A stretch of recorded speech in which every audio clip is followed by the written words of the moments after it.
കൊച്ചി ഇന്ദിരാഗാന്ധിയിൽ നിന്ന് ഇന്ന് പുതിയ ടോപ്പിക്കാണ്. തുടങ്ങട്ടെ. BPSC 144 south east Asia, introduction to south east Asia ആണ് നമ്മൾ തുടങ്ങുന്നത്. ഇതില് ഏഷ്യൻ കൺട്രികളിൽ വരുന്ന എല്ലാ കൺട്രീസും വരും.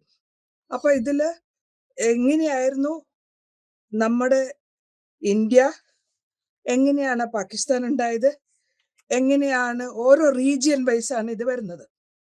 ആദ്യത്തെ ലെസൺ വരുന്നത് south Asia as A region.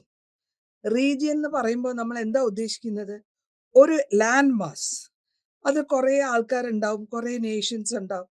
ഇതിനൊക്കെ കൂടെ ഒരു ജോഗ്രഫിക്കലി, അതായത് ഒരു കണക്ഷൻ ഉണ്ട്.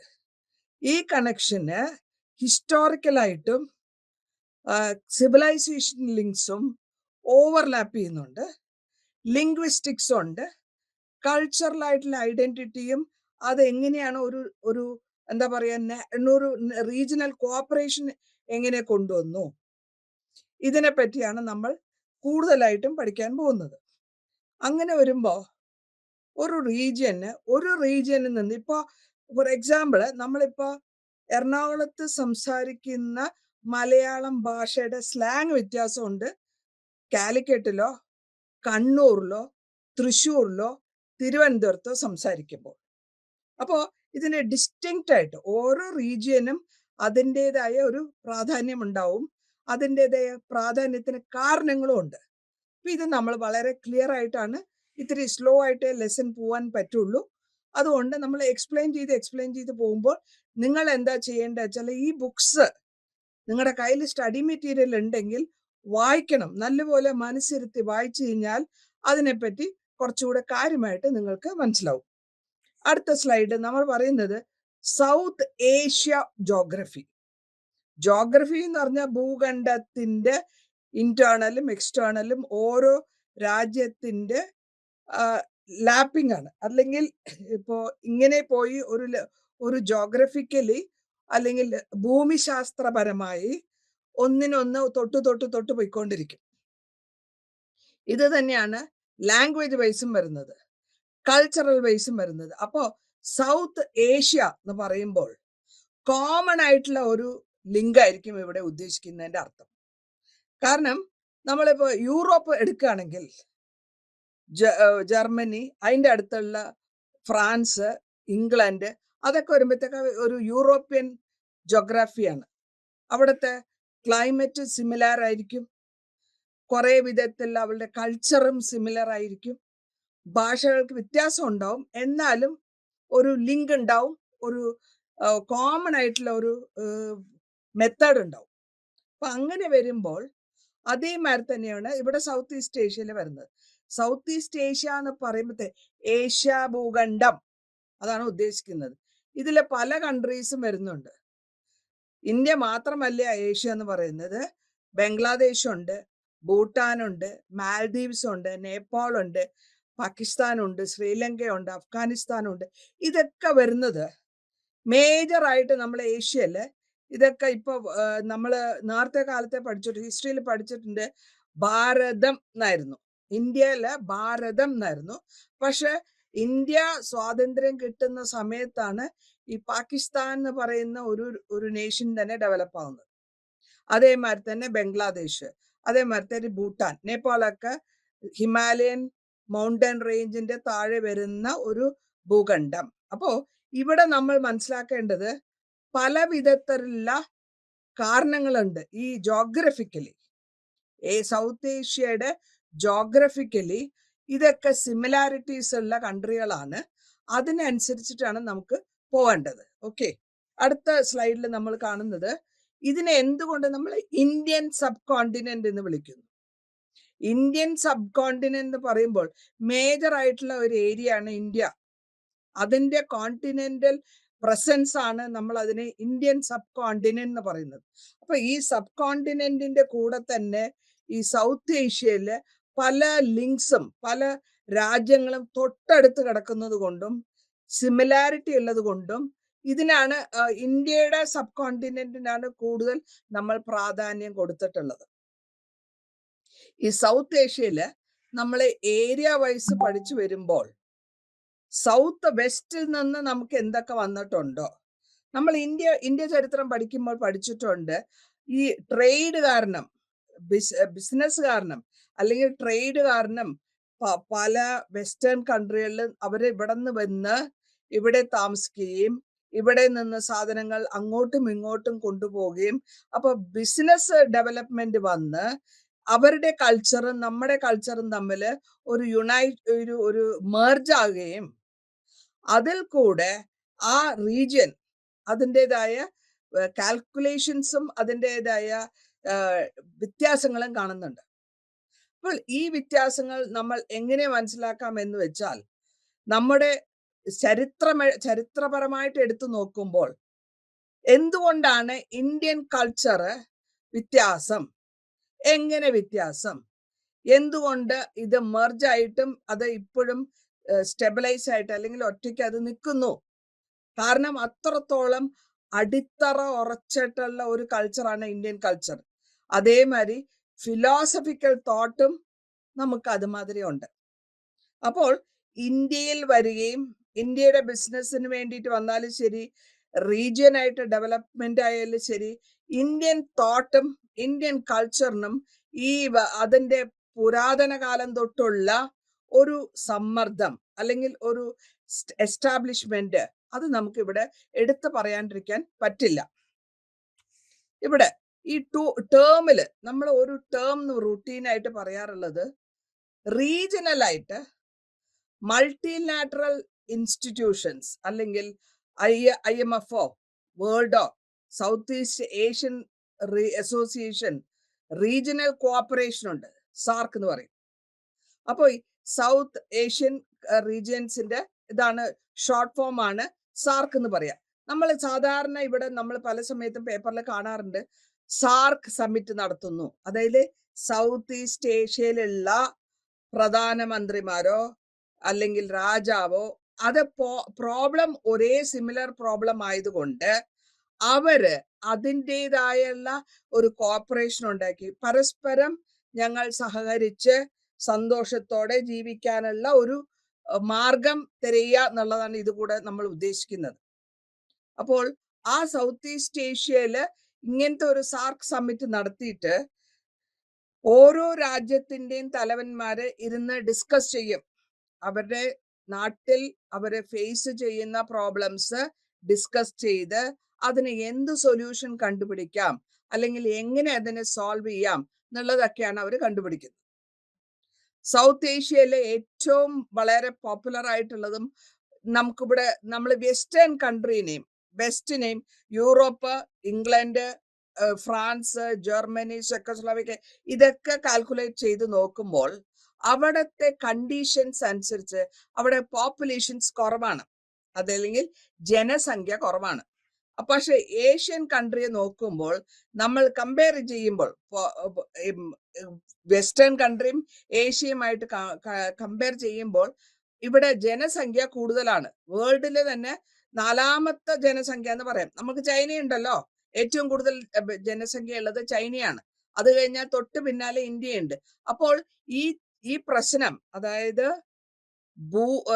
ആ ഓരോ രാജ്യത്തിലുമുള്ള അവരുടെ ജനസംഖ്യ കൂടുതലായാൽ അവരുടെ പ്രോഗ്രസിനെയും അത് അഫക്റ്റ് ചെയ്യും. അപ്പോൾ അടുത്തതായിട്ട് നമുക്ക് എന്തുകൊണ്ടാണ് ഈ പോപ്പുലേഷന് ഇത്രത്തോളം ഇമ്പോർട്ടൻസ് നമ്മൾ കൊടുക്കുന്നതെന്ന് വെച്ചിട്ടുണ്ടെങ്കിൽ, ഈ പോപ്പുലേഷൻ കാരണം ഓരോ റീജിയൻ വൈസും ഓരോ ലാംഗ്വേജ് വൈസും അല്ലെങ്കിൽ റിലീജിയസ് വൈസും ഒരു രാജ്യവും അടുത്ത രാജ്യവും തമ്മിൽ വ്യത്യാസം വരും. അപ്പോൾ ആ വ്യത്യാസം കാരണം അവർക്കുള്ള ഒരു മാനസിക ഫീലിങ്സ് അല്ലെങ്കിൽ മാനസികമായിട്ട് അവർക്കൊരു അന്തരം ഉണ്ടാവുന്നുണ്ട്. അന്തരം എന്ന് പറഞ്ഞു കഴിഞ്ഞാൽ, ഇപ്പോ പോപ്പുലേഷൻ ഇൻക്രീസ് ആയതുകൊണ്ട് ഇപ്പൊ നമ്മൾ ഫോർ എക്സാമ്പിൾ നമ്മൾ പറയുന്ന ആദ്യകാലങ്ങളിൽ ഇന്ത്യൻ രാജ്യത്തെ എടുത്തു നോക്കുമ്പോൾ ഇവിടെ ഹിന്ദുസിന്റെ മതമാണ് മതത്തിനെ പറ്റി ഞാൻ കൂടുതൽ പറയാൻ താല്പര്യപ്പെടുന്നില്ല. പക്ഷെ എങ്കിലും നമുക്ക് പറയേണ്ട ഒരു ആവശ്യമുള്ളത് കൊണ്ട് എടുത്തു പറയുന്നു എന്ന് മാത്രം. മതപരമായി നമ്മൾ ആദ്യകാലം തൊട്ട് വേദാസ് ടൈം തൊട്ട് നമ്മൾ പറഞ്ഞു വന്നിട്ടുണ്ട്, മതം അല്ലെങ്കിൽ ഓരോ മനുഷ്യർ വിശ്വസിക്കുന്ന ചരിത്രങ്ങൾ, അതിൽ ഈ ഋഗ്വേദിക് ടൈമിൽ Vedic period, later Vedic period എന്നൊക്കെ പറഞ്ഞ് നമ്മൾ ഹിസ്റ്ററിയിൽ പഠിച്ചിട്ടുണ്ട്. വേദിക് പീരീഡിൽ എഴുതിയ 4 വേദങ്ങള് ഋഗ്വേദം, അഥർവേദം, സാമവേദം ആൻഡ് യജുർവേദം. ഇപ്പൊ ഇങ്ങനെ വരുമ്പോൾ അതിൽ പറഞ്ഞിട്ടുള്ള കാര്യങ്ങൾ ഫോളോ ചെയ്യുന്നവരും അതിന്റെ റൂൾസ് ആൻഡ് റിച്വൽസിനെ ഫോളോ ചെയ്യുന്നവരാണ് ഹിന്ദുസ്. പിന്നെ ഇതിൽ കുറച്ച് അവരുടെ മേധാവിത്വം കൂടിയപ്പോൾ, അല്ലെങ്കിൽ മേധാവിത്വം കൂടി അതിൽ റിലീജിയസ് പ്രോബ്ലംസ് വന്നപ്പോഴാണ് അതിൽ നിന്ന് മാറി ചിന്തിക്കാൻ തുടങ്ങി. മാറി ചിന്തിച്ചു വരുമ്പോഴാണ് ലേറ്റർ സ്റ്റേജിൽ നമ്മൾ ഇന്ത്യയിൽ തന്നെ ബുദ്ധിസവും ജൈനിസവും വളർന്നു കാണുന്നു.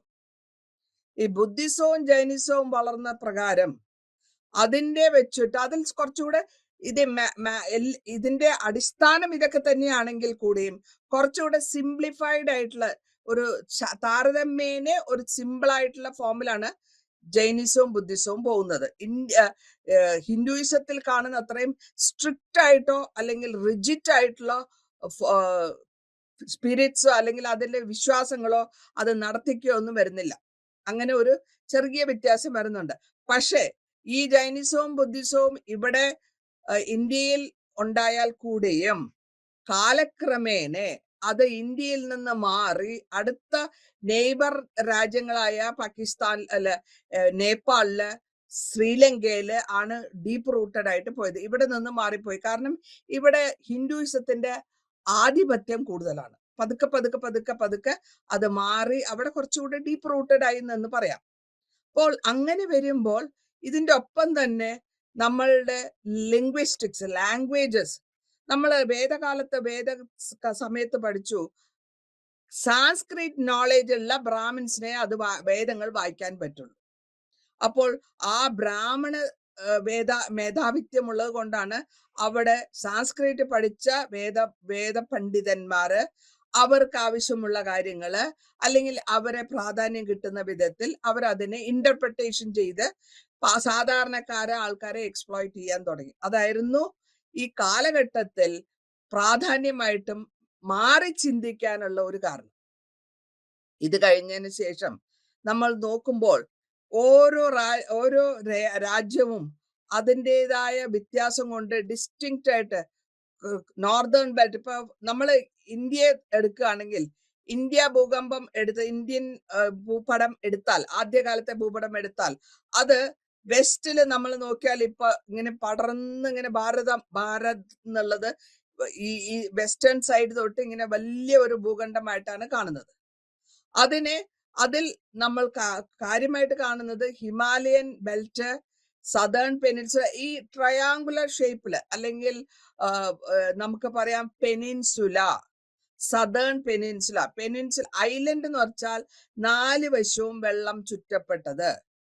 പെനിൻസുല എന്ന് വെച്ചാൽ 3 വശവും വെള്ളം ചുറ്റപ്പെട്ടത്. അപ്പൊ നമുക്ക് ഇന്ത്യയെ സംബന്ധിച്ചിടത്തോളം 3 വശത്തിലും, ഒന്ന് ബേ ഓഫ് ബംഗാൾ, ഒന്ന് Indian ocean and Arabian sea, ഇങ്ങനെ 3 വലിയ മഹാസമുദ്രങ്ങൾ സൗത്ത് ഇന്ത്യയെ കവർ ചെയ്ത് വരുന്നത് കൊണ്ടാണ് അത് സദേൺ പെനിൻസുല എന്ന് വരുന്നത്. പിന്നെ അതിന്റെ നേരെ മേലെ നമുക്ക് പ്ലാറ്റ്യൂ ഉണ്ട്, ഡെക്കാൻ പ്ലാറ്റ്യൂ ഉണ്ട്. അപ്പോൾ ഡെക്കാൻ പ്ലാറ്റ്യൂവിന്റെ ഭാഗം എന്ന് പറയുമ്പോൾ മധ്യ ഇന്ത്യ എന്ന് പറയാം. ആ മധ്യ ഇന്ത്യ കഴിഞ്ഞിട്ട് അതിന്റെ നേരെ മേലെ വരുന്നതാണ് നോർത്തില്, ഈസ്റ്റേൺ സൈഡില് ഇൻഡോ ഗാൻജറ്റിക് ഏരിയയും ആൻഡ് ലെഫ്റ്റ് സൈഡില് അല്ലെ ഗുജറാത്തിന്റെ അവിടെ ഡെസേർട്ട് പ്ലെയിൻസും. ഇപ്പൊ ഇതിൽ തമ്മിലുള്ള വ്യത്യാസങ്ങള്, ഈ ഗാൻജറ്റിക് പ്ലെയിനില് ഗംഗാ നദീ തീരം, അതുകൊണ്ടാണ് നമ്മുടെ ഇൻഡസ് വാലി സിവിലൈസേഷനിലെ ഗംഗാ നദീ തീരം എന്നുള്ള ഒരു പേര് തന്നെ കിട്ടുന്ന കാരണം ആദ്യകാലങ്ങളിൽ ഈ ആൾക്കാർ താമസിക്കുകയും അവിടെ ചരിത്രങ്ങൾ ഉണ്ടാകുകയും ചെയ്യുന്നതും പിന്നെ നമ്മൾ വായിച്ചു മനസ്സിലാക്കിയിട്ടുണ്ട് പല പ്രാവശ്യം. പോപ്പുലേഷന്റെ പല കാരണങ്ങളാൽ അത് ഡീക്കേ ആവുന്നു, അല്ലെങ്കിൽ അത് താഴ്ന്നു പോകുന്നു, പിന്നെയും കയറി വരുന്നു. അപ്പോ ആ ഗാൻജറ്റിക് പ്ലെയിനും ഡെസേർട്ട്, നമ്മളുടെ ഫേമസ് ആയിട്ടുള്ള ഡെസേർട്ടും ഇന്ത്യയിലെ വെസ്റ്റേൺ സൈഡിലും ഉണ്ട്. അപ്പോ ഈ പോപ്പുലേഷൻ ഓരോ സ്ഥലത്ത് എവിടെയായിരിക്കും താമസം സൗകര്യം കൂടുതലുള്ളത്, അവർക്ക് എങ്ങനെ ജീവിക്കാൻ പറ്റും, അതാണ് കൂടുതലായിട്ട് ഒരു പെർട്ടിക്കുലർ ഏരിയയിൽ പോപ്പുലേഷൻ കൂടാനുള്ള കാരണം.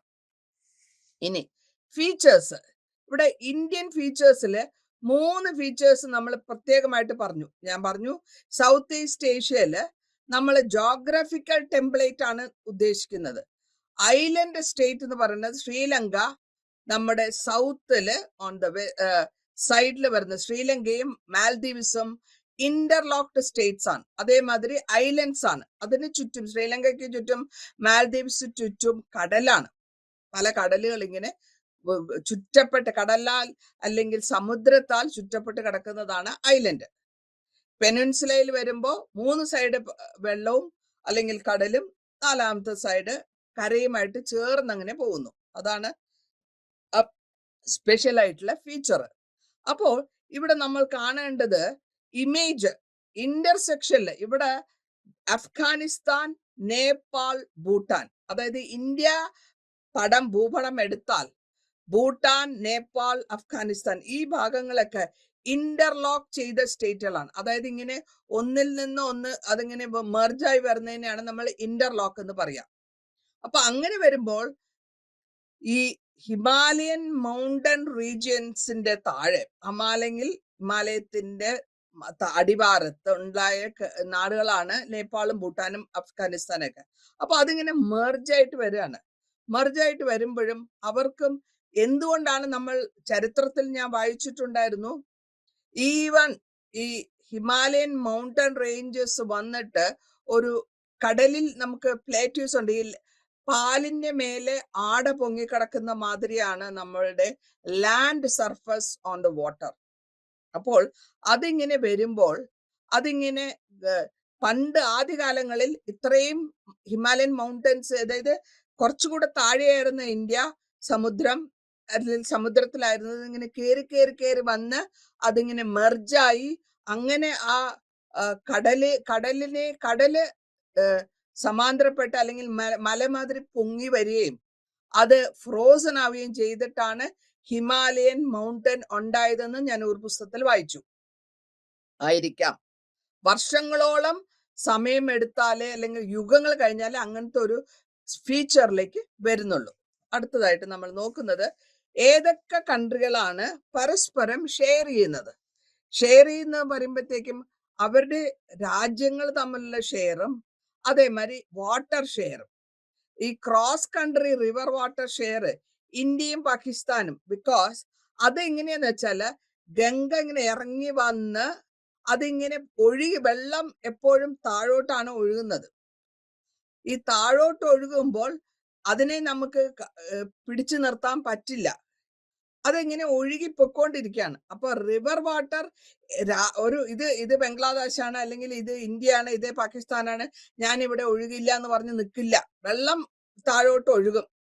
അങ്ങനെ പോകുമ്പോൾ അതിങ്ങനെ ഓരോ രാജ്യം വഴി പോകുന്ന, നമ്മള് ഇവിടെ സൗത്ത് ഇന്ത്യയില് എന്തുകൊണ്ടാണ് കർണാടക, കേരള, തമിഴ്നാട് ഒരു കാവേരി ഇഷ്യൂ ഉണ്ട്, വാട്ടറിന്റെ കാവേരി ഇഷ്യൂ ഉണ്ട്.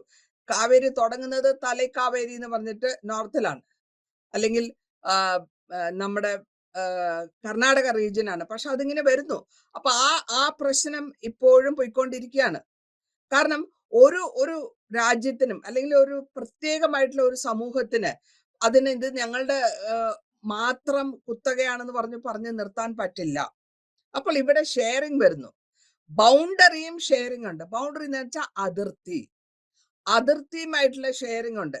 അതിർത്തിയായിട്ട് ഷെയർ ചെയ്യുമ്പോൾ എപ്പോഴും ഫ്രിക്ഷന് കാരണങ്ങൾ ഉണ്ടാകാം. ചാൻസസ് എല്ലായിടത്തും ഉണ്ടല്ലോ. പരസ്പരം ഫ്രിക്ഷൻ അല്ലെങ്കിൽ അഭിപ്രായ വ്യത്യാസം അല്ലെങ്കിൽ ഒരസുകൾ അല്ലെങ്കിൽ ഒരു എന്താ പറയാ ചെറിയ വഴക്കുകൾക്കുള്ള കാരണങ്ങൾ ഉണ്ടാവാം. എന്തൊക്കെ കാരണങ്ങളാ വെച്ചാൽ ഒരു പോയിന്റിൽ നമ്മൾ പറയുന്നതാണ് ഈ അഭിപ്രായ വ്യത്യാസങ്ങളെ നെഗോഷിയേറ്റ് ചെയ്തിട്ട് വേണം. നമ്മൾ ഒരു വാട്ടർ ട്രീറ്റി സൈൻ ചെയ്തു 1960. അതിൽ ഗംഗ വാട്ടർ സൗത്ത് ഏഷ്യയില് ഒരു റീജിയൻ ടെറിട്ടറി ആയിട്ട് കൊണ്ടുവരികയാണ് ചെയ്തത്. അപ്പോ ഇന്ത്യ, പാകിസ്ഥാൻ, ബംഗ്ലാദേശ് ഇവരൊക്കെ 3 കൺട്രികളും ഈ ബൗണ്ടറിയും ഷെയർ ചെയ്ത് വരുന്നു, വെള്ളവും ഷെയർ ചെയ്ത് വരുന്നു. കോമൺ ആയിട്ട് നമ്മൾ നോക്കുകയാണെങ്കിൽ ഓപ്പൺ ബോർഡേഴ്സ് എന്തൊക്കെയാന്ന് വെച്ചാൽ ഇന്ത്യയും ബാക്കിയുള്ള കൺട്രികളും തമ്മിൽ ഓപ്പൺ ബോർഡേഴ്സ് നമ്മൾ സാധാരണ കാണാറുണ്ട് ഇല്ലീഗൽ മൈഗ്രേഷൻ അല്ലെങ്കിൽ ട്രാഫിക്കിംഗ്. അത് എന്താ വെച്ചാല് അതിനൊരു എക്സാമ്പിൾ ആയിട്ട് പറയുകയാണെങ്കിൽ ഇന്ത്യയും പാകിസ്ഥാനും അടുത്തടുത്ത കൺട്രികളാണ്. പാകിസ്ഥാൻ നമ്മുടെ 47 ഇന്ത്യക്ക് സ്വാതന്ത്ര്യം കിട്ടിയ സമയത്താണ് പാകിസ്ഥാൻ എന്ന രാജ്യം ഉണ്ടാവുന്നതിന്. അതിനു മുമ്പ് പാകിസ്ഥാൻ എന്ന് പറഞ്ഞ ഒരു രാജ്യമില്ല. അപ്പോൾ അവിടെ എന്തുകൊണ്ടാണ് ഇല്ലീഗൽ ആവുന്നത്? ലീഗലി അവര് അവിടെ നിന്ന് മാറി അല്ലെങ്കിൽ പല വിധത്തിലും മൈഗ്രേഷൻ ചെയ്യാറുണ്ട് ആൾക്കാർ. ട്രാഫിക്കിംഗ് ചെയ്ത് വരുന്നുണ്ട്.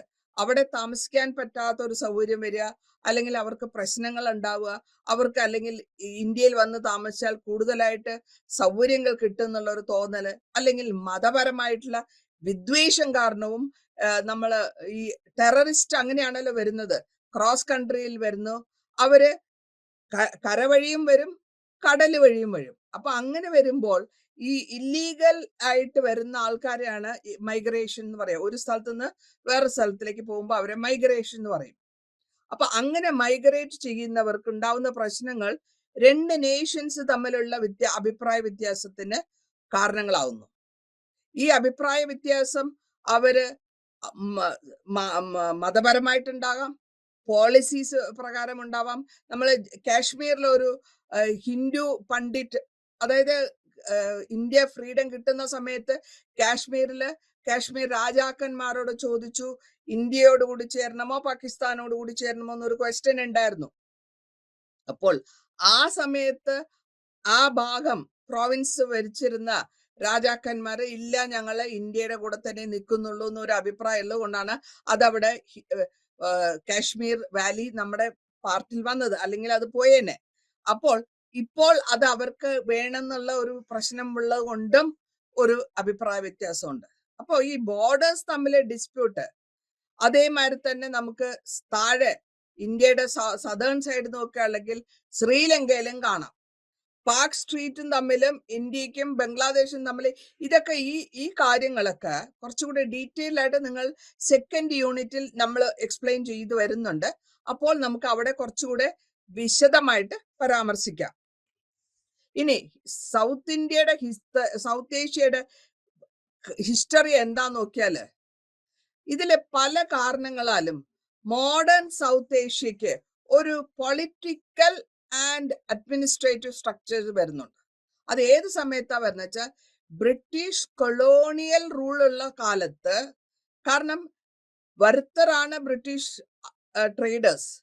അവര് വന്നു ഇവിടെ താമസിച്ചു, അല്ലെങ്കിൽ അവരുടെ ബിസിനസ്സിന് വേണ്ടി അവരിവിടെ എസ്റ്റാബ്ലിഷ് ചെയ്തു. എങ്കിലും സർട്ടൻ അഡ്മിനിസ്ട്രേറ്റീവ് സ്ട്രക്ചേഴ്സും പൊളിറ്റിക്കൽ സ്ട്രക്ചേഴ്സും നമ്മൾ അവർ ചെയ്തുകൊണ്ടിരുന്ന അവരുടെ നാടുകളിൽ പ്രാക്ടീസ് ചെയ്തുകൊണ്ടിരുന്നത് ഇവിടെ അവരുടെ ബിസിനസ് ആവശ്യത്തിന് വേണ്ടി അവർ ഇൻട്രൊഡ്യൂസ് ചെയ്യുകയും അതിനെ നമ്മൾ കണ്ടിന്യൂ ചെയ്യുകയും അതിനെ പിന്നെയും അത് എസ്റ്റാബ്ലിഷ്ഡ് ആക്കിയെടുക്കുകയും ചെയ്യുന്നുണ്ട്. ഇതേമാതിരി കാരണം നമ്മൾ ഈ ഏറ്റവും പ്രധാനമായിട്ട് പറയാവുന്നത് തന്നെ ഇംഗ്ലീഷ് ലാംഗ്വേജ്. ഇംഗ്ലീഷ് ഭാഷ നമുക്കറിയില്ല. നമ്മുടെ നാട്ടിൽ ആ സമയത്ത് പാലി ഉണ്ട്, സംസ്കൃത് ഉണ്ട്, തമിഴ് ഉണ്ട്, ബംഗാളി ഉണ്ട്, മലയാളി ഉണ്ട്, അല്ലെങ്കിൽ പലവിധ ഭാഷകളുണ്ട്. പക്ഷെ അത് നാഷണൽ ലാംഗ്വേജ് ആയിട്ട് വരുന്നില്ല. ഒരു യുണൈറ്റഡ് ആയിട്ടുള്ള ഒരു ലാംഗ്വേജ് ആക്കി കൊണ്ടുവരാനാണ് ഇംഗ്ലീഷ് പഠനം, ഇംഗ്ലീഷ് വഴി പഠിക്കുക, അല്ലെങ്കിൽ ഇംഗ്ലീഷ് കാര്യങ്ങൾ വഴി ഇംഗ്ലീഷ് ഉപയോഗിച്ച് ലാംഗ്വേജ് ഉപയോഗിച്ച് കാര്യങ്ങൾ കണ്ടുപിടിക്കുക എന്നുള്ളത്, അല്ലെങ്കിൽ മനസ്സിലാക്കുക എന്നുള്ളത് അവരുടെ ഒരു കോൺട്രിബ്യൂഷൻ ആണ് ഇവിടെ. അതിനെ ഒരു കോമൺ ആയിട്ട് സൗത്ത് ഏഷ്യ മുഴുവനും ഇത് കോമൺ ആയിട്ട് കാണുന്ന ഒരു കാര്യമാണ് ലാംഗ്വേജ്. കാരണം തൊട്ടടുത്ത ലാംഗ്വേജ് തൊട്ടടുത്ത കൺട്രിയിൽ അല്ലെങ്കിൽ രാജ്യത്ത് സംസാരിക്കുന്നത്. ഇവിടെ നമ്മൾ പിന്നൊന്ന് നമുക്ക് ഉദ്ദേശിക്കാനുള്ളത് ഇൻഡസ് വാലി സിവിലൈസേഷനെ പറ്റിയാണ്. നമ്മൾ ഇൻഡസ് വാലി സിവിലൈസേഷനെ രാജ്യത്തെ ആദ്യ സിവിലൈസേഷൻ അല്ലെങ്കിൽ ഏർലി സിവിലൈസേഷൻ 4 സിവിലൈസേഷൻ ആണ് ഉള്ളത്. അത് ഒന്ന് ചൈനയില്, പിന്നൊന്ന് ഈജിപ്തില്, പിന്നൊന്ന് യൂഫ്രട്ടീസ് ആൻഡ് ടൈഗ്രീസ് വാലിയില്, പിന്നൊന്ന് ഇൻഡസ് വാലിയിൽ. ഈ 4 ഏർലി സിവിലൈസേഷൻ മുഴുവനും ഈ സൈഡിലാണ് വരുന്നത്. അപ്പോൾ എന്തുകൊണ്ടാണ് അതിന് ഇങ്ങനെ വരുന്നതെന്ന് വെച്ചാൽ വെള്ളത്തിന്റെ ഭാവം അല്ലെങ്കിൽ എല്ലാ സിവിലൈസേഷനും ഡെവലപ്പ് ആയിട്ടുള്ളത് നദീതീരത്താണ്. നമ്മൾ ഇൻഡസ് വാലി സിവിലൈസേഷൻ എന്ന് പറയുന്നതും നൈൽ വാലി സിവിലൈസേഷൻ എന്ന് പറയുന്നതും അതേമാതിരി ഹാങ്വ സിവിലൈസേഷൻ, ചൈനീസ് സിവിലൈസേഷൻ എല്ലാം നദീതീരമാണ്. അതുകൊണ്ടാണ് നമ്മൾ നദീതീര എന്നുള്ള ഒരു വേർഡ് അവിടെ ഉപയോഗിക്കുന്നത്. അപ്പോൾ ആര്യന്മാരുടെ വരവ്, അത് കഴിഞ്ഞിട്ടാണ് ലേറ്റർ ഓൺ ഈ നമ്മുടെ ഇന്ത്യയിൽ വന്ന ഈ ബ്രാഹ്മണത്വം അല്ലെങ്കിൽ ഹിന്ദുയിസത്തിൽ വന്ന ബ്രാഹ്മിക് റിജിഡ് ആയിട്ടുള്ള ബ്രാഹ്മിൻസിന്റെ പോളിസീസും മാറ്റി ചിന്തിക്കാനും കുറച്ചുകൂടെ സിമ്പിളായിട്ട് ചിന്തിക്കാനും ആ രാജാക്കന്മാരായ ബുദ്ധനും ശ്രീബുദ്ധനും മഹാവീരനും ആലോചിക്കുകയും അങ്ങനെ സിംപ്ലിഫൈഡ് ഫോമിലാണ് ബുദ്ധിസവും ജൈനിസവും ഉണ്ടാവുന്നത്. ഇവിടെ ഇവിടെ നമ്മള് ഒരു പ്രത്യേകത വരുന്നത് ആ കാലഘട്ടത്തിൽ അറബ് കൺട്രികളിൽ ഉണ്ടായ ഒരു ഇസ്ലാമിക് വേവ് ലെങ്ത് അല്ലെങ്കിൽ തോട്ട്, വിചാരം, മുഹമ്മദ് നബിയുടെ വിചാരവും അല്ലെങ്കിൽ അങ്ങേര് ഈസ് എ ടീച്ചറാണ്, എല്ലാ ലോകത്തിലുള്ള എല്ലാ സാരാംശത്തിലും എല്ലാത്തിലും ദൈവത്തിനെ കാണാൻ പഠിപ്പിക്കുക, അങ്ങനത്തെ ആ ഒരു പോളിസികളിൽ കൂടെ ഇസ്ലാമിക് റൂള് അവരുടെ അറബ്സിന്റെ വരവോടുകൂടി ഇന്ത്യയിൽ അതുവരെ അറിവില്ലായിരുന്നു, അത് അങ്ങനെ വന്നു. അതിനുശേഷം ബ്രിട്ടീഷ് അല്ലെങ്കിൽ യൂറോപ്യൻ ട്രേഡേഴ്സ് വരുന്ന ശേഷമാണ് നമ്മൾ ഈ ക്രിസ്ത്യാനിറ്റിനെ പറ്റിയും ഇന്ത്യയിൽ അറിയുന്നത്. അപ്പോ ഓരോ ആൾക്കാരുടെയും വരവും അവരുടെ ഇൻഫ്ലുവൻസും കാരണം അതിന്റെ ആ രാജ്യങ്ങളിൽ ഏതേത് രാജ്യങ്ങളിലാണോ വന്നിട്ടുള്ളത് അവിടെ ഒരു പൊളിറ്റിക്കൽ ഐഡന്റിറ്റിയും ഒരു സിഗ്നിഫിക്കന്റ് ഫാക്ടേഴ്സ് ആയിട്ട് നമുക്ക് കാണാൻ പറ്റുന്നുണ്ട്. ഇനി നമ്മൾ ഡൈവേഴ്സിറ്റി ആൻഡ് ഡിസ്പാരിറ്റി. ഡൈവേഴ്സിറ്റിയും ഡിസ്പാരിറ്റി എന്ന് പറയുമ്പോൾ ഇന്ത്യയുടെ സ്ഥാനം മാക്സിമം വലുതാണ്. ലാൻഡ് മാസില് 70% പോപ്പുലേഷനും അല്ലെങ്കിൽ ഈക്വൽ ആയിട്ടുള്ള പെർസെൻറ്റേജിലുള്ള റിസോഴ്സസ് ഉള്ളത് സൗത്ത് ഏഷ്യയിലെ ഇന്ത്യയാണ്. ബാക്കിയുള്ള കൺട്രികളിലൊന്നും അത്രയ്ക്ക് ഇല്ല.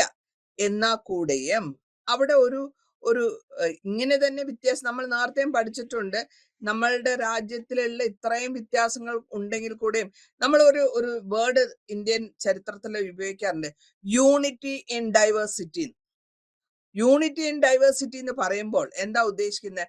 ഡൈവേഴ്സ് ആയിട്ട് പല വിധത്തിലുള്ള അഭിപ്രായ വ്യത്യാസങ്ങൾ ഉണ്ടാകാം, മതപരമായിട്ട് വ്യത്യാസം ഉണ്ടാകാം, ലാംഗ്വേജ് പരമായിട്ട് വ്യത്യാസം ഉണ്ടാകും, ആഹാരത്തിൽ വ്യത്യാസം ഉണ്ടെങ്കിൽ കൂടെയും ഭാരതീയൻ എന്നുള്ള ഒരൊറ്റ യൂണിറ്റി അവിടെ വരുന്നത്. അതിനാണ് നമ്മൾ യൂണിറ്റി ഇൻ ഡൈവേഴ്സിറ്റി എന്ന് പറയുന്നത്, ഞാൻ ഭാരതീയനാണ് എന്നുള്ളത്. അപ്പൊ ഇവിടെ നമ്മൾ പറയാൻ ഉദ്ദേശിക്കുന്നത് ഇത് തന്നെയാണ്. ഡൈവേഴ്സിറ്റി ഉണ്ടെങ്കിൽ കൂടെയും അഭിപ്രായ വ്യത്യാസങ്ങൾ ഉണ്ടെങ്കിൽ കൂടെയും കൂടുതലായിട്ടുള്ള പ്രഷറും മാസും ഇന്ത്യ ഉണ്ടുകൊണ്ട് നമ്മൾ എന്താ ചെയ്യുന്ന വെച്ചാൽ ഒരു കൊളാബറേറ്റീവ് സ്റ്റേറ്റസ് ആണ്. നമ്മൾ പരസ്പരം മനസ്സിലാക്കി അല്ലെങ്കിൽ ക്ലൈമറ്റ് ഒക്കെ ഓൾമോസ്റ്റ് സെയിം ആയിട്ട് പോകും. ബംഗ്ലാദേശിലും മഴ പെയ്യുന്നുണ്ട്, ഇന്ത്യയിലും മഴ പെയ്യുന്നുണ്ട്, എർത്ത് ക്വേക്സ് ഉണ്ട്. ചൈനയിൽ ഇപ്പൊ കഴിഞ്ഞ ഒരു 2-3 മാസം മുമ്പ് ചൈനയിൽ എന്തൊരു ഫ്ലഡ്സ് ആയിരുന്നു. അപ്പൊ ചൈനയിലും ഫ്ലഡ് ഉണ്ട്, ഇന്ത്യയിലും ഫ്ലഡ് ഉണ്ട്, എർത്ത് ക്വേക്സ് ഉണ്ട്. ഇതൊക്കെ കാരണം ആ ജോഗ്രാഫിക്കലി സമതലത്തിൽ കിടക്കുന്ന ഓരോ രാജ്യത്തിന്റെ സ്ഥാനം കൊണ്ടാണ് ഈ വ്യത്യാസങ്ങൾ ഉണ്ടാകുന്നത്. അപ്പോൾ നമ്മളുടെ പ്രശ്നങ്ങളും ഒരേമാതിരി സിമിലർ ആയിട്ടുണ്ടാവും. ഇനി ബ്രോൺസ് ഏജ് സിവിലൈസേഷനിൽ നമ്മൾ പഠിച്ചു ആ കാലഘട്ടങ്ങളിൽ, അതായത് സൗത്ത് ഏഷ്യ 2600 BC തുടങ്ങി 1900 BC വരെ നമ്മൾ മേജർ ആയിട്ട് പഠിച്ചിട്ടുള്ള ബ്രോൺസ് ഏജിന്റെ റെമിനിസൻസ് അല്ലെങ്കിൽ അവശിഷ്ടങ്ങൾ കണ്ടത് ഇൻഡസ് വാലിയിലാണ്. ഇൻഡസ് റിവറിന്റെ നദീതീരത്താണ്. അത് ഇപ്പോൾ നമ്മളുടെ ഇന്ത്യ ഭൂചരിത്രത്തിൽ ഇല്ലെങ്കിൽ കൂടെയും അത് പകുതി പാകിസ്ഥാനിൽ പോയി. ഇപ്പോഴത്തെ മോഡേൺ പാകിസ്ഥാൻ. അന്ന് ഞാൻ നേരത്തെ പറഞ്ഞു അവിടെ പാകിസ്ഥാൻ ഇല്ല, നമ്മളുടെ ഭാരതമാണ്. ഈ ഇൻഡസ് റിവർ ഭാരതത്തിന്റെ റിവറാണ്, അല്ലെങ്കിൽ ഭാരതത്തിന്റെ നദിയിൽ ആണ്.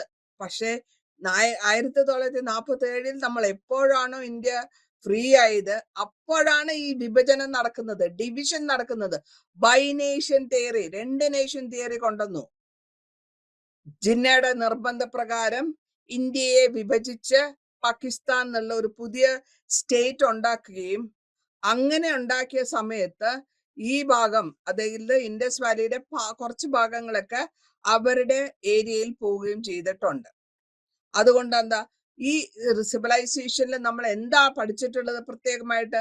എങ്ങനെയാണോ സിറ്റി പ്ലാനിങ് ചെയ്യേണ്ടത്, urban പ്ലാനിങ്, എത്ര പെർഫെക്റ്റ് ആയിട്ടുള്ള ഡ്രെയിനേജ് സിസ്റ്റം, ബ്രിക്ക് അല്ലെങ്കിൽ ഇഷ്ടിക, ചുടു ഇഷ്ടിക കൊണ്ടും മെറ്റൽ കൊണ്ടും ഹാൻഡിക്രാഫ്റ്റ് കൊണ്ടും വളരെ പ്രാധാന്യമുള്ള ഒരു സിവിലൈസേഷനാണ് ഇൻഡസ് വാലി സിവിലൈസേഷൻ. അപ്പോൾ ആ കാലഘട്ടത്തിൽ, അതായത് ഇപ്പോഴത്തെ ലേറ്റസ്റ്റ് ആയിട്ടുള്ള സിവിലൈസേഷൻസ് അല്ല ഞാൻ ഉദ്ദേശിക്കുന്നത്, ആ കാലഘട്ടങ്ങളിൽ ഈ ഭാഗങ്ങളിൽ, ഈ ഭൂഖണ്ഡത്തിൽ ഇത്രയും ഇമ്പോർട്ടന്റ് ആയിട്ടുള്ള ഒരു സിവിലൈസേഷൻ ഉണ്ടാകുകയും അത് നാട് മുഴുവനും അല്ലെങ്കിൽ ലോകം മുഴുവൻ അറിയപ്പെടുന്ന ഏർലി സിവിലൈസേഷന്റെ ഒരു ഭാഗമാകുകയും ചെയ്തിട്ടുണ്ട്. ഇനി സാറമാനിക് മൂവ്മെന്റ് എന്ന് വെച്ചാൽ എന്താണ്?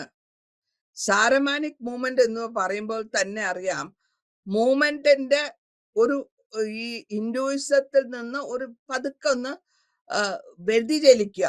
എന്തുകൊണ്ടാണ് അത് വ്യതിചലിച്ചത്? കാരണം ഈ നോർത്ത് വെസ്റ്റേൺ പാർട്ടിൽ, അതായത് ഇൻഡോ ഗാഞ്ചറ്റിക് പ്ലെയിനിൽ 1500 മുതൽ 500 BC വരെ നമ്മൾ കണ്ടു വേദാസ്, ഹിന്ദുസിന്റെ സ്ക്രിപ്ചേഴ്സ്, അല്ലെങ്കിൽ അവര് പ്രാക്ടീസ് ചെയ്തിരുന്നതും അല്ലെങ്കിൽ അവര് വിശ്വസിച്ചിരുന്നതും കോമ്പസിഷനും വേദങ്ങളും, ഋഗ്വേദം 4 വേദങ്ങളും, ആ വേദം പ്രകാരം ജീവിക്കുക, അതിനെ ദിനചര്യയിൽ കൊണ്ടുവരിക, വളരെ സ്ട്രിക്റ്റ് ആയിട്ടുള്ളതായിരുന്നു. അതിൽ നിന്ന് പതുക്കെ ഒന്ന് മാറി ചിന്തിച്ചു. നമ്മൾ ഈ വേദത്തിന്റെ കൂടെ തന്നെ 4 വേദത്തിന്റെ കൂടെ തന്നെ 4 വർണ്ണങ്ങളും കൂടെ പറയുന്നുണ്ട്. അതേമാതിരി ഒരു മനുഷ്യന്റെ ജീവിതരാശിയിൽ ബ്രഹ്മചര്യം, ഗൃഹസ്ഥ, വാനപ്രസ്ഥം ആൻഡ് സന്യാസം, ഇതാണ് 4 ഭാഗങ്ങൾ ഒരു മനുഷ്യന്റെ ജീവചരിത്രത്തിൽ, ഒരു ജീവിതത്തിൽ കൂടെ കടന്നു പോകുന്ന ഭാഗങ്ങളാണ്. അപ്പോൾ ആ കടന്നു പോകുന്ന ഭാഗങ്ങൾ എന്ന് വെച്ചാൽ, ബ്രഹ്മചര്യം എന്ന് പറയുമ്പോൾ സ്റ്റുഡന്റ് ലൈഫ്, പെട്ടെന്ന് കയറി സന്യാസിയാവുകയല്ല, എല്ലാ ജീവിതത്തിൽ എല്ലാം അറിഞ്ഞു വേണം സന്യാസത്തിലേക്ക് പോവാൻ. അപ്പോൾ ബ്രഹ്മചര്യം. പിന്നെ വരുന്നത് നമ്മളുടെ മാരീഡ് ആൻഡ് സെറ്റിൽഡ് ലൈഫാണ് ഗൃഹസ്ഥ. ഗൃഹസ്ഥ എന്ന് വെച്ചാൽ മാരീഡ് ആയിട്ടുള്ള മാരീഡ് പേഴ്സൺ എന്നുള്ള അർത്ഥം. അത് കഴിഞ്ഞിട്ടാണ് വാനപ്രസ്ഥം. വാനപ്രസ്ഥം എന്ന് പറയുമ്പോൾ അയാള് മെന്റലി തയ്യാറെടുക്കുകയാണ് എന്റെ അറ്റാച്ച്മെന്റിൽ നിന്നും, ഫാമിലി അറ്റാച്ച്മെന്റിൽ നിന്നും വിട്ടു നിൽക്കാനുള്ള തയ്യാറെടുപ്പ്. ഓക്കെ, വി ക്യാൻ, അതിന് നമ്മൾ വേണമെങ്കിൽ പറയാം റിട്ടയർഡ് ലൈഫ് എന്ന്. അതിനുശേഷമാണ് നമ്മൾ സന്യാസത്തിലേക്ക്, അതായത് പ്യുവറായിട്ടും നമ്മളുടെ മാനസികമായിട്ടും ശാരീരികമായിട്ടും എല്ലാ അറ്റാച്ച്മെന്റും തീർത്ത് ഈശ്വരനിൽ ലയിക്കാൻ തയ്യാറെടുക്കുന്ന അങ്ങനത്തെ. പിന്നെ ഇത് കൂടാണ്ട് നമ്മൾ വർണ്ണങ്ങൾ എന്തൊക്കെയാന്ന് വെച്ചാൽ ഹിന്ദുയിസത്തിൽ പറഞ്ഞിട്ടുണ്ട്. ബ്രാഹ്മണൻ, വേദങ്ങൾ പഠിപ്പിക്കുന്ന ഗുരു, ക്ഷത്രിയൻ, രാജധർമ്മം നോക്കുന്ന ഒരു രാജാവ്. ക്ഷത്രിയന്മാരാണ് രാജാക്കന്മാര്. കാരണം അവർക്ക് ഫിസിക്കൽ സ്ട്രെങ്ത് കൂടുതലായിരിക്കും, യോദ്ധാവായിരിക്കും. അവർക്ക് ഫൈറ്റ്, അവന്റെ താഴെ അല്ലെങ്കിൽ അവരുടെ രാജ്യത്ത് താമസിക്കുന്ന ജനങ്ങളെ പ്രൊട്ടക്ട് ചെയ്യാനുള്ള ധർമ്മം ക്ഷത്രിയനുണ്ട്. അപ്പോൾ അവിടെ യോദ്ധാവായിരിക്കണം. പിന്നെ പറയുന്നത് വൈശ്യ. വൈശ്യ എന്ന് പറയുമ്പോൾ അവിടെ അവര് ഏത് കാലഘട്ടത്തിൽ താമസിക്കുന്നോ അവിടെ ഉള്ള അവർക്ക് വേണ്ടതൊക്കെ എക്സ്പ്ലെയിൻ, വാങ്ങലും കൊടുക്കലും ചെയ്യുന്ന ബിസിനസ്സുകാരൻ. 4ാമത്തരാണ് ശൂദ്ര. ഈ മേലെ പറഞ്ഞിട്ടുള്ള 3 വർണ്ണങ്ങളെയും വേണ്ട മീനിയൽ ജോബ് ചെയ്യുന്നവരാണ് ശൂദ്രന്മാര്, അല്ലെങ്കിൽ ബാക്കിയുള്ള ജോലികൾ ചെയ്യുന്നത്. ഇതും നമ്മൾ 4 വേദം, 4 വർണ്ണം, അത് കഴിഞ്ഞിട്ട് 4 ജീവിത ടൈം, ഇതും നമ്മൾ ഇതൊക്കെ പഠിച്ചു. ലേറ്റർ വേദിക് പീരീഡിലാണ് കുറച്ചുകൂടെ ഇതിൽ നിന്ന് മാറി ചിന്തിക്കാൻ തുടങ്ങി. അതാണ് ആ സാറാമാനിക് മൂവ്മെന്റ്.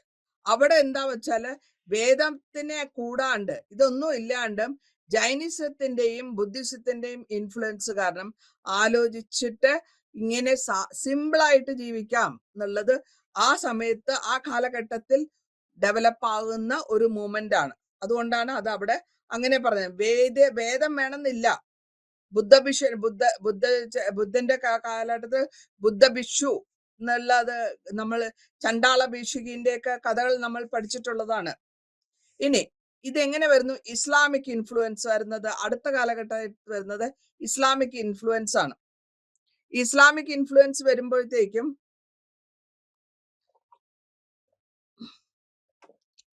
ഈ നേരത്തെ ഞാൻ പറഞ്ഞു അവിടെയും ഇതേ മാതിരിയുള്ള അറബ് കൺട്രികളിൽ അല്ലെങ്കിൽ പേർഷ്യൻ കൺട്രികളിൽ അവർക്ക് ഡെവലപ്മെന്റ് ഒരു തോട്ടാണ്. ഇസ്ലാമിക് ഇൻഫ്ലുവൻസിലും പറഞ്ഞിട്ടുള്ളത് മംഗോൾസ്, ടർക്സ്, ആരബ്സ് ഇവരൊക്കെ ഇതിനെ പറ്റിയുള്ള ഒരു തോട്ട് വരുന്നുണ്ട്.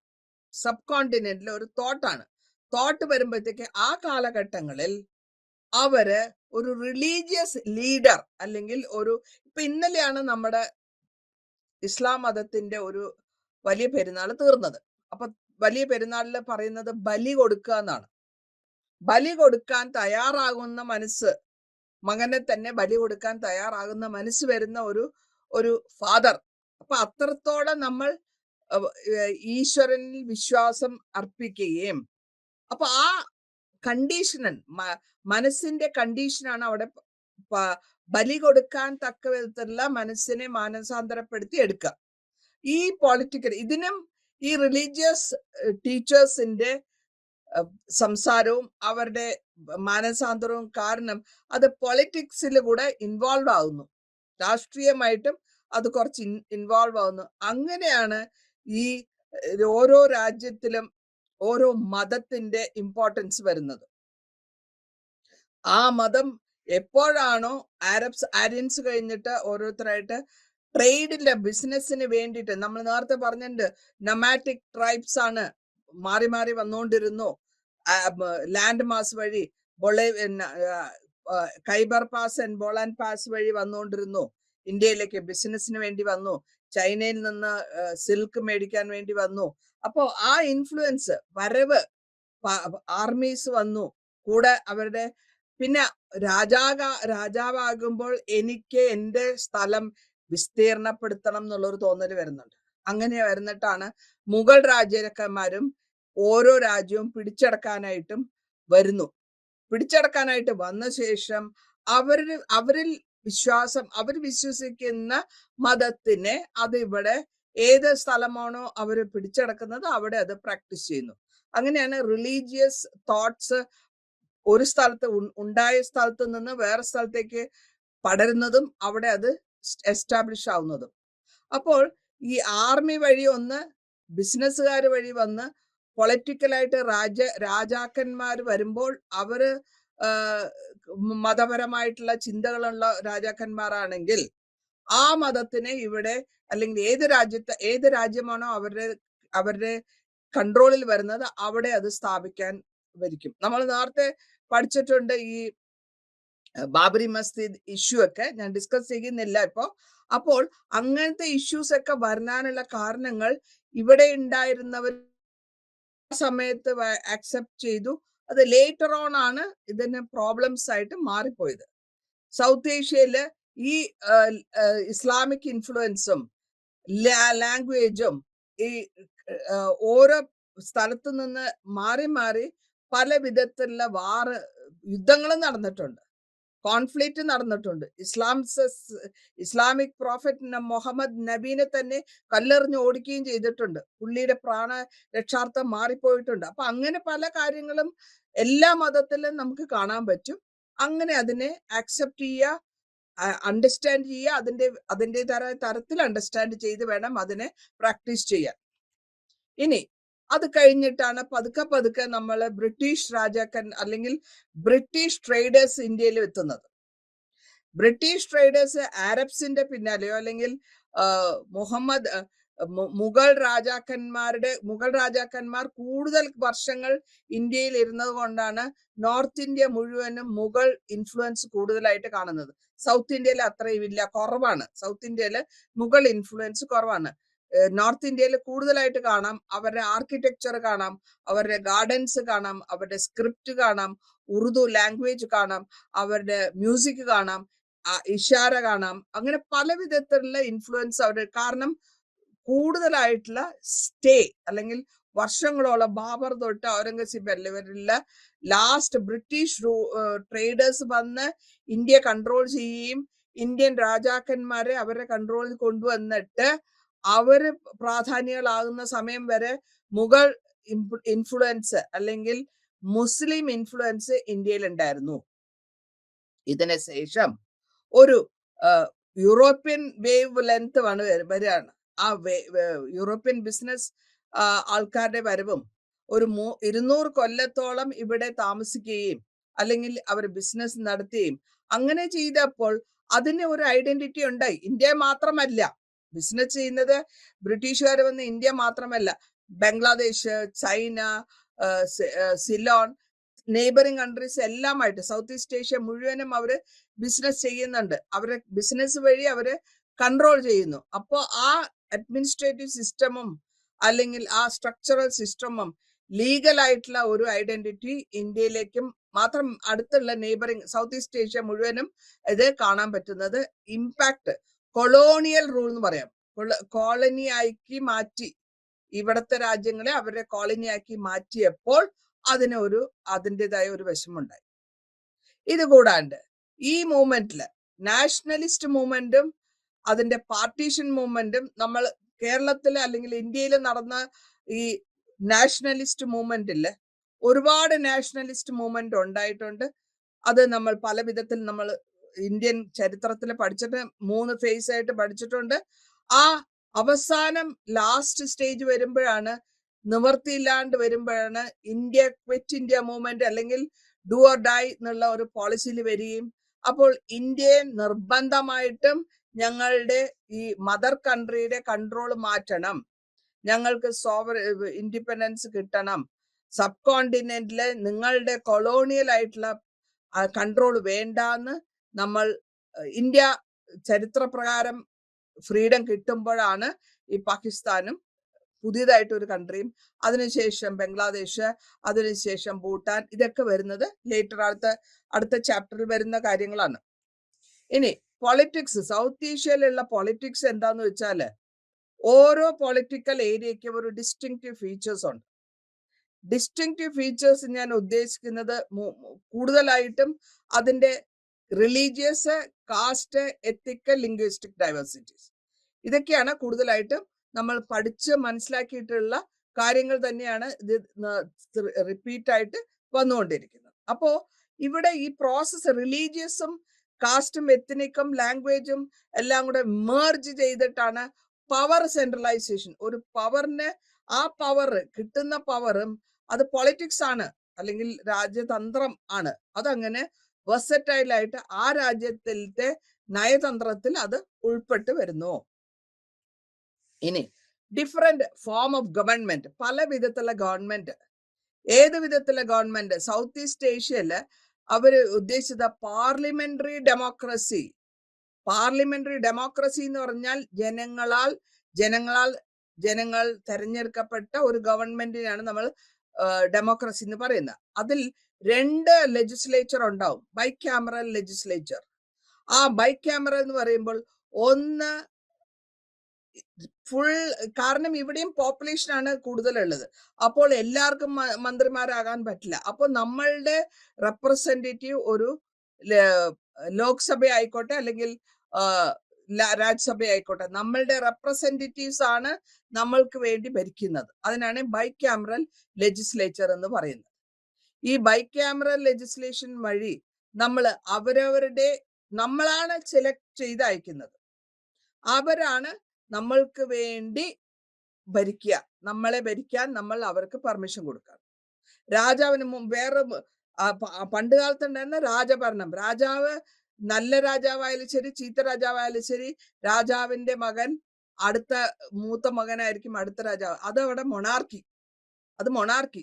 പിന്നെ വരുന്നത് ഡിക്റ്റേറ്റർഷിപ്പ്. മിലിറ്ററി ഹെഡ് റൂളിംഗ് ചെയ്യുമ്പോൾ ഡിക്റ്റേറ്റർഷിപ്പ്. പിന്നൊന്ന് നമുക്ക് വേണമെങ്കിൽ ഒളിഗാർക്കി, പണമുള്ള റിച്ച് ആയിട്ടുള്ളവരെ കൺട്രോൾ ചെയ്യുക, ഗവൺമെന്റിനെ കൺട്രോൾ ചെയ്യുക, അത് ഒളിഗാർക്കി എന്ന് പറയും. ഡെമോക്രസിയാണ് ഏറ്റവും നല്ല ഒരു ഫോം ഓഫ് ഗവൺമെന്റ്. അത് പരമ്പരയായിട്ട് കാരണം. പിന്നെ നമുക്ക് കാണാവുന്നത് പ്രസിഡൻഷ്യൽ സിസ്റ്റമാണ്. ആ പ്രസിഡൻഷ്യൽ സിസ്റ്റം വഴി എക്സിക്യൂട്ടീവ് ഹെഡിനെ തെരഞ്ഞെടുത്ത് ആ ഫോം അവിടെ കൊണ്ടുവരുന്നു. കോൺസ്റ്റിറ്റ്യൂഷണൽ മൊണാർക്കി എന്ന് വെച്ചാൽ എന്താണ്? ഈ കോൺസ്റ്റിറ്റ്യൂഷണൽ മൊണാർക്കി എന്ന് വെച്ചാൽ മൊണാർക്കീനെ, തെരഞ്ഞെടുത്ത മൊണാർക്കീനെ അല്ലെങ്കിൽ രാജഭരണത്തിനെ, രാജാവ് ഇപ്പൊ ബ്രിട്ടനിലെ കോൺസ്റ്റിറ്റ്യൂഷണൽ മൊണാർക്കി ആയിരുന്നു. മൊണാർക്ക് അല്ലെങ്കിൽ രാജ്ഞി അല്ലെങ്കിൽ രാജാവ് അവിടെ ഉണ്ടാകും. പക്ഷെ കാര്യങ്ങളൊക്കെ നടത്തിക്കൊണ്ടു പോകുന്നത് പാർലമെന്റലി അവരെ എലക്ട് ചെയ്ത പ്രൈം മിനിസ്റ്റർ ആയിരിക്കും പവർ കൂടുതൽ. മൊണാർക്ക് എന്ന് പറഞ്ഞാൽ ആ രാജാവിന്റെ മേധാവിത്വത്തിന് റെസ്പെക്ട് കൊടുത്തുകൊണ്ട് ആ രാജവാഴ്ച നിലനിർത്തിക്കൊണ്ട് പാർലമെന്ററി സിസ്റ്റം കൊണ്ടുപോകുന്നതിനാണ് നമ്മൾ കോൺസ്റ്റിറ്റ്യൂഷണൽ മൊണാർക്കി എന്ന് പറയുന്നത്. ഇവിടെ ലോങ് പീരീഡിൽ മിലിറ്ററി റൂളില് നമ്മൾ കണ്ടായിരുന്നു. അതിന് ശേഷവും നേപ്പാളിലും നമുക്ക് അടുത്ത ക്ലാസ്സിൽ ഞാൻ പറഞ്ഞായിരിക്കും, നേപ്പാളിലും മൊണാർക്കി ഉണ്ടായിരുന്നു. അതേമാതിരി ഇപ്പൊ ശ്രീലങ്കയിൽ എന്താ നടക്കുന്നത്? അപ്പോൾ ഈ ഗവൺമെന്റിന്റെ തെറ്റുകൾ ജനങ്ങൾ ആക്സെപ്റ്റ് ചെയ്യാൻ പറ്റാത്തൊരു സിറ്റുവേഷൻ വരുമ്പോൾ അവര് റെബല്യസ് ആവും, അവര് റിയാക്ട് ചെയ്യും. ഇന്ത്യ ഗവൺമെന്റ് ഫോളോ ചെയ്ത ഗവൺമെന്റ് ഫെഡറൽ ക്യാരക്ടറാണ്. ഇവിടെ എന്താണ് പവർ? സ്റ്റേറ്റും സെൻട്രലും തമ്മിൽ ഡിവൈഡ് ചെയ്തെടുത്തിട്ടുള്ള പവറാണ്. പാർലമെന്ററി സിസ്റ്റമാണ്. അതിൽ നമ്മൾ സ്റ്റേറ്റ് ഗവൺമെന്റ്, എല്ലാ സ്ഥലങ്ങളിലുള്ള അവർക്ക് ഒരു സ്റ്റേറ്റ് ഗവൺമെന്റ് ഉണ്ട്. കേരള സ്റ്റേറ്റ് ഉണ്ട്, തമിഴ്നാട് സ്റ്റേറ്റ് ഉണ്ട്, ആന്ധ്ര സ്റ്റേറ്റ് ഉണ്ട്.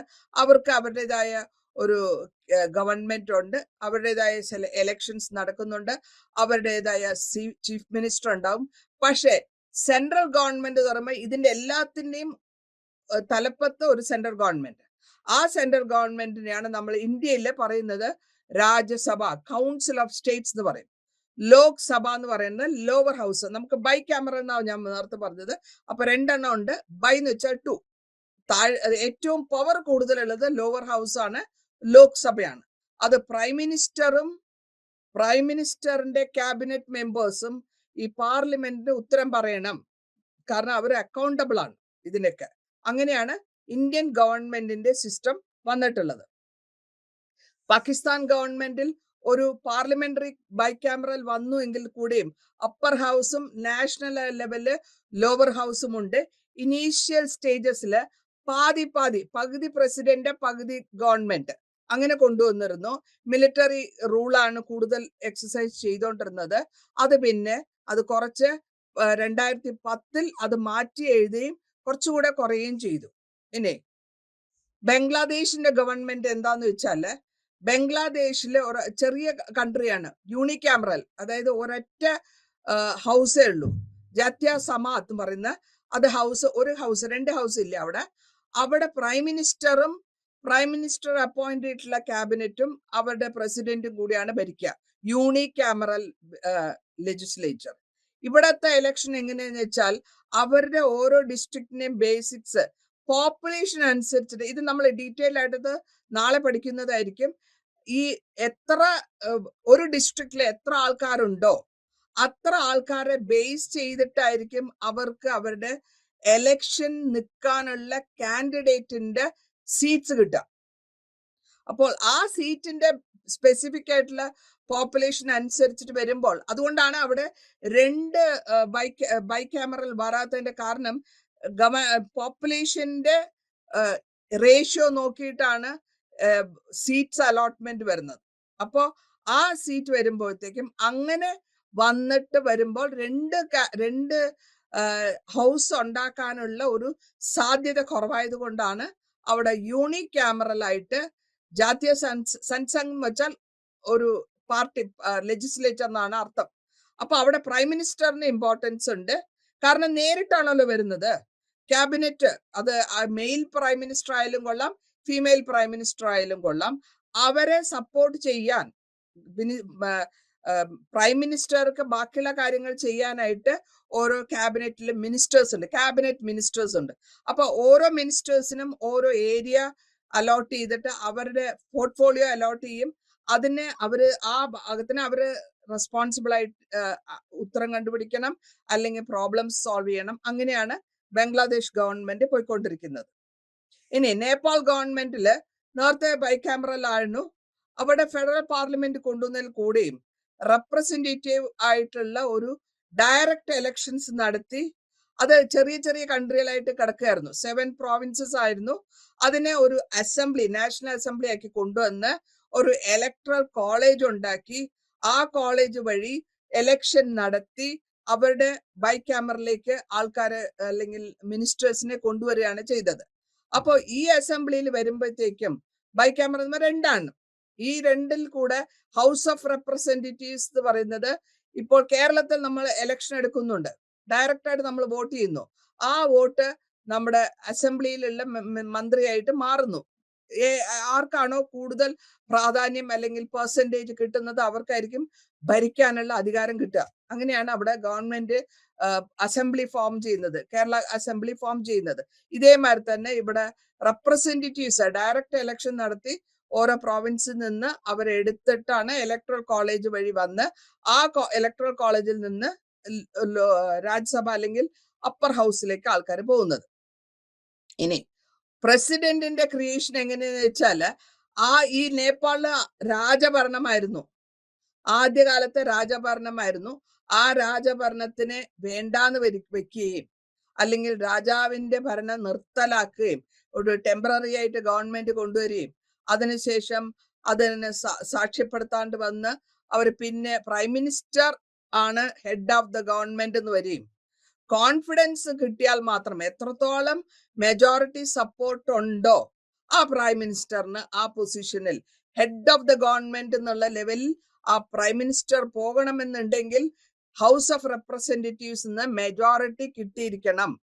അത് അവിശ്വാസ പ്രമേയം നടത്തുകയെന്ന് പറയും. എന്നെ വിശ്വാസമുള്ളവർ എത്ര പേരുണ്ടെന്ന് നമ്മൾ അറിയുന്നു.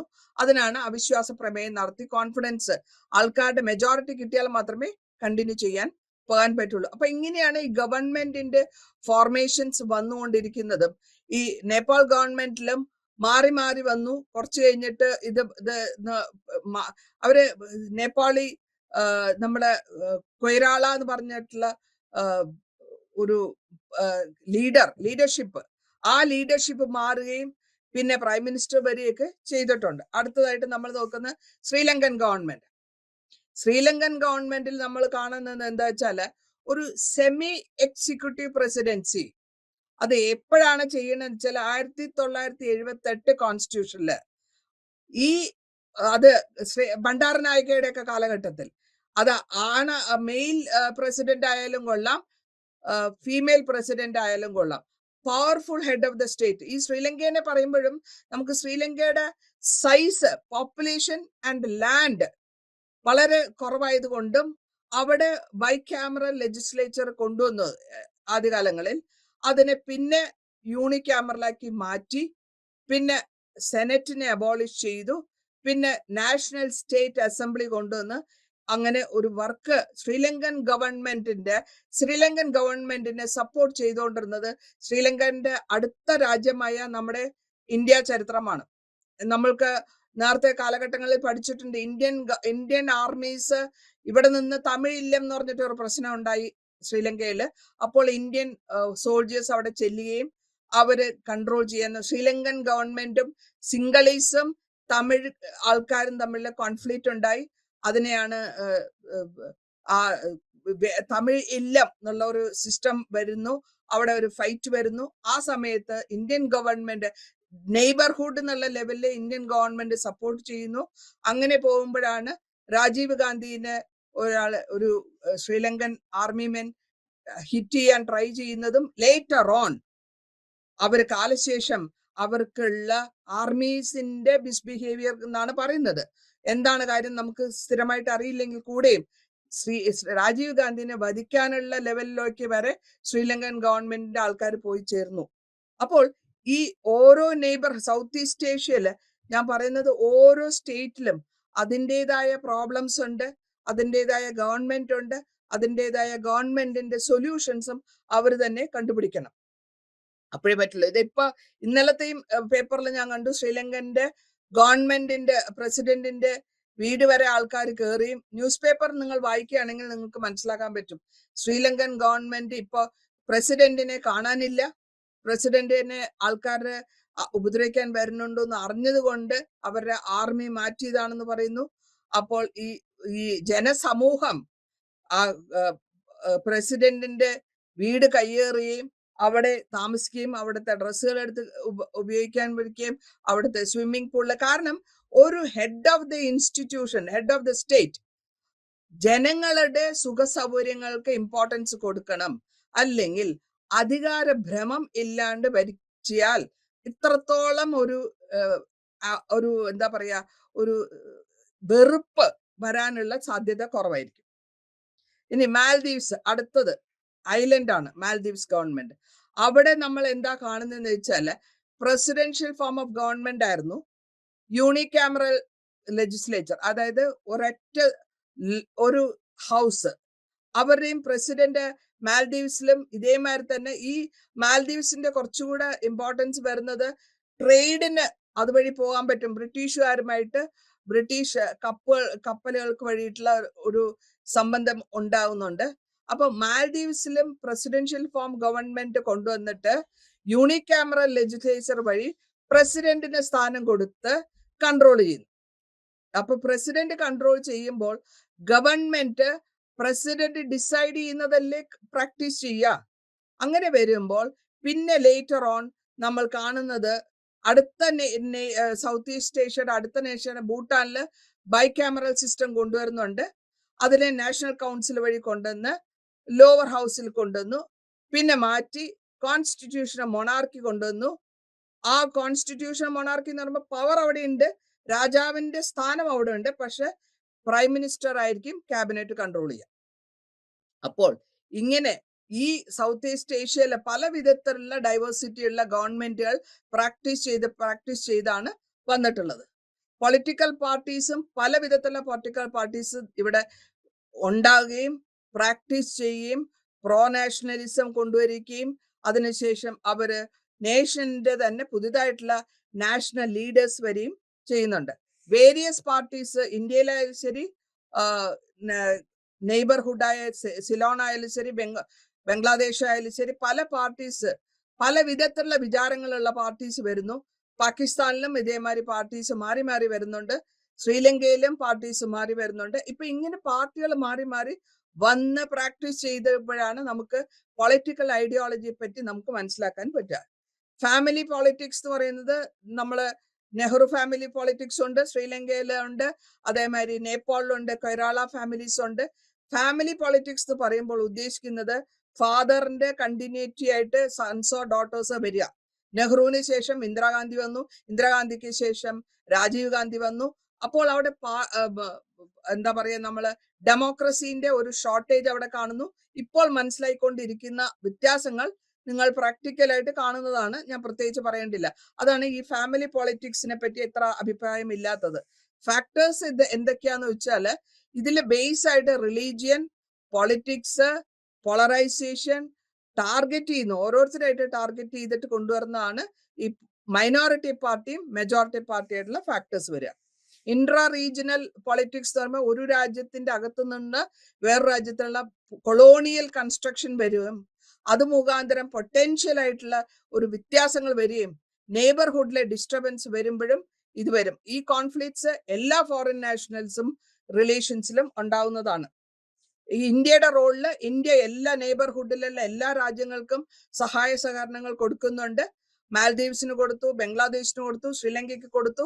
പക്ഷെ എന്നാലും ഇന്ത്യൻ ഒറിജിൻ ഇങ്ങനെ പോയിക്കൊണ്ടിരിക്കുകയാണ്.